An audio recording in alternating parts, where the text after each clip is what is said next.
So here's what went down with What Happened to the Streets. And girl, this all happened in just a single week. And if you're curious how this album somehow jumped from being projected at 50,000 first week sales to suddenly hitting 90,000, listen to this. Hold up, before we dive deeper, if you're thinking bots were involved, which we absolutely are about to unpack, and just how wild and desperate this botting campaign really is, make sure you smash that like button and subscribe, because what's unfolding here is a masterclass in label maneuvering.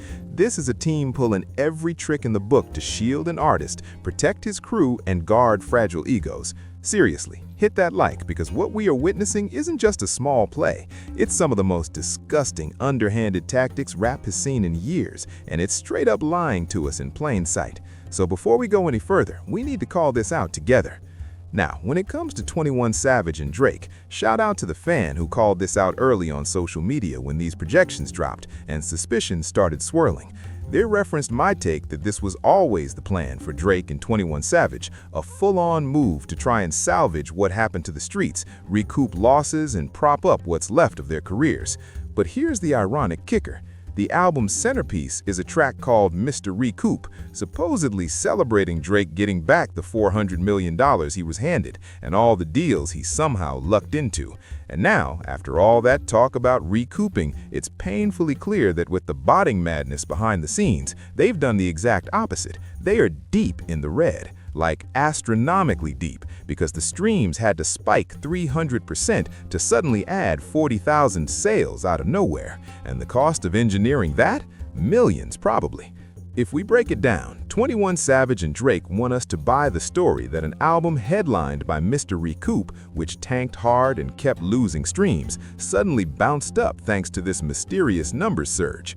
Meanwhile, the cultural buzz, it's evaporating. People aren't listening and engagement is tanking.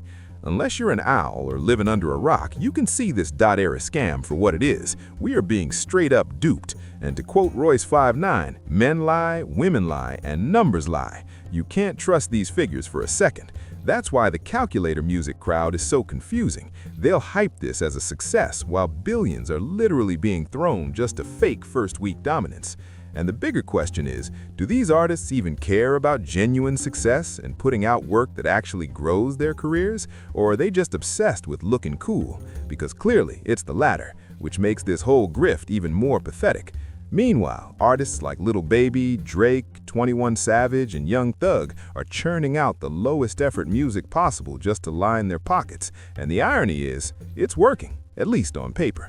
Honestly, this might be even lamer than the last situation, because they're willingly burning their own money, throwing bags at stream farms just to cosplay relevance. That's crazy behavior, because if the music was actually good, none of this circus would be necessary. But listen, there's a lot more to unpack and a lot more to expose, so I'm going to take a breath for a second, because what comes next is even more ridiculous. When you look at the flops Drake's circle has taken this year, Lil Baby, Young Thug, 21 Savage, here's the funny part. Remember when Drake said on Family Matters that Kendrick Lamar needed a crisis management team to clean things up? Yeah, that was clearly cap. What I'm convinced of now is that 21 Savage, Lil Baby, Young Thug, and that whole crew actually have a real crisis management team working overtime, covering not just the botting, but the blatant stream manipulation. Because to really highlight how absurd this 300% jump in 21 Savage's streams is, and how projections magically leaped from 50,000 to 90,000, I went back and looked at albums that followed this same pattern, albums nobody talks about anymore because they were forgettable, mid, and proved that numbers don't equal impact. The first one that stood out was Lil Baby's Wham, which dropped back in January. From what I remember, early projections had it around 90,000, even though there's strangely no clean record of those first projections. All you really see are posts later in the week saying it was suddenly projected to do between 130 and 140,000. And listen, if you're a real hip-hop fan, tell me honestly, do you remember any massive moment where Lil Baby's numbers dramatically flipped?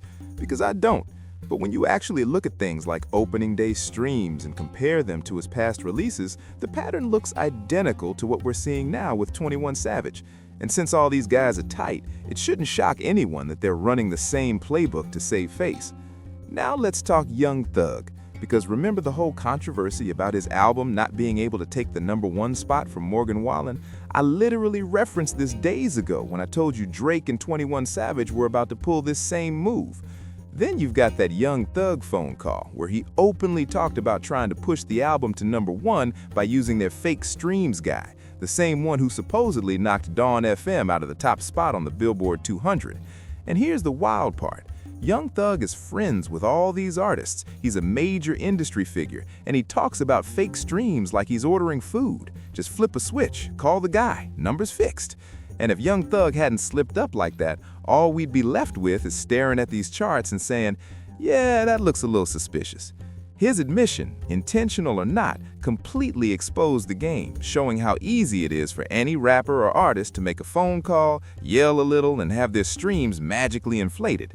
And honestly, with 21 Savage, for a guy who's always tried to play the voice of reason in hip-hop, like he somehow didn't pick sides between Metro and Drake, or didn't seem as corny as half the rappers in the fallout, it's wild to watch how he's been acting all week. The change in projections for this project says it all. He's scared, stressed, and clearly validating his career through numbers, needing them to convince himself he's making good art. So yeah, he pumped those numbers just to feel motivated to keep rapping. Moments like this really show why hip-hop has been in the state it's in, why Kendrick Lamar can't even stomach half these guys, and why some of these so-called rappers shouldn't even have that title. How do you care more about faking streams than actually making a decent album? It boggles the mind, because we know you've done it before. I'm Greater Than I Was, Savage Mode 2. So how do you get so lazy that you need this whole botting circus when you could have just delivered something real? And now, looking at the numbers dropping, songs flopping, and traction fading, it's obvious. Bots are in play, this is fake, and nobody is shocked. On that note, 21 Savage just proves he's as lame as the rest, which honestly wasn't shocking considering how tight he is with Drake. It's exactly who he is. Here's the weird part. It makes this album feel even messier and more contradictory than ever. From the start of its rollout to where it is now, 21 Savage is still lying, still trying to inflate numbers, yet at the same time he's saying F the streets like he's picking a stance. The result? One of the most ridiculous campaigns in rap history, with everyone scrambling, Atlanta rappers hopping on each other's tracks, repeating the same formulas because nostalgia supposedly equals success. After all that, 21 Savage went from what happened to the streets, talking about how soft things got, the downfall of street rap, the vibe of authenticity, to preaching the opposite of everything his body of work was built around. And it's not just him. His manager, academics, and everyone in his circle echoed the same sentiment.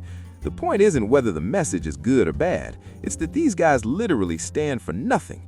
Even the most interesting hook of his album, the title, now feels hollow, just a detail meant to grab attention without delivering real substance. And when you think about 21 Savage, Young Thug, and these other guys coming out and pretending they're done with the streets, it's just another layer of the same empty performance.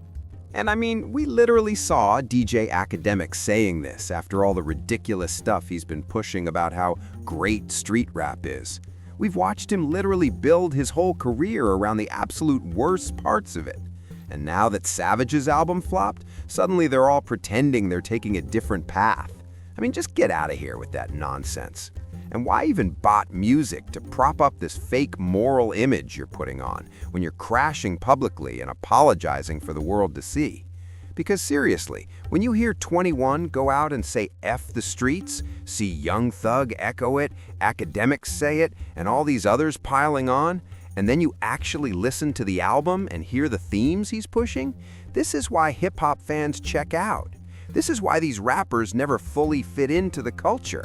This is why they're struggling. Because what 21 is literally telling us in this post-rollout campaign, whether he means to or not, is that everything on that project, even the voicemails and interludes from whoever the heck that is, honestly, I don't care, is being used to push an anti-gun, look at me, I'm rad angle that they've always prioritized over the actual music quality. And now, with the storytelling and bars contradicting this weird plea to justify the flop, you see how absurd it all is. It makes it impossible to support these guys or their music because we've strayed so far from what hip-hop was created for, from the expression and uplift it used to promote. We're in such a weird corner that I just hope one competent artist who actually cares about the culture steps up and smashes all this nonsense, because I can't stand it anymore. So really, for 21 Savage, you've lost it. You've managed to ruin your career, show the worst of yourself, your friends, and hip-hop, all by setting up a botting scheme because your album flopped. But then, thanks to the bots, your album didn't flop. So now, are you going to stop pretending you're done with the streets and actually go back? Either way, who cares? Because it all means nothing.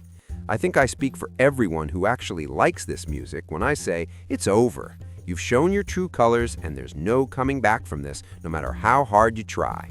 And now, as we all see the clear scheme these losers are running, and 21's role in it, which is basically peak pathetic, the only thing left is to watch. It's obvious 21 and his crew will keep crashing out, keep performing this "I'm done with the streets" act, because their albums about the streets and glorifying the worst parts of the culture failed. So just bring it on. We're watching every move, seeing how you try to justify your failure and trick people into thinking you're still relevant. And in simpler terms, as Kendrick Lamar said, we're watching the party. So, with all that said, what do you think about everything happening here? What do you think about 21 Savage embarrassing himself in this bot-fueled scheme? What do you think about Drake's involvement? And what do you think about how his friends consistently lied and inflated numbers instead of making good art? A truth that's finally being exposed. I'm glad we're able to talk about this now. And if you made it this far, leave your thoughts below. Smash that like button and subscribe if you agree. If you think 21 and Drake have been exposed for using bots in an absolutely terrible way, you won't want to miss this next piece. Right before all of this, Kendrick Lamar dropped something huge at the Top Dog Entertainment Christmas show. And if you're looking for new Kendrick music, you're gonna love this. He seemingly confirmed a new album is coming. Check out the suggested video. You won't want to miss it.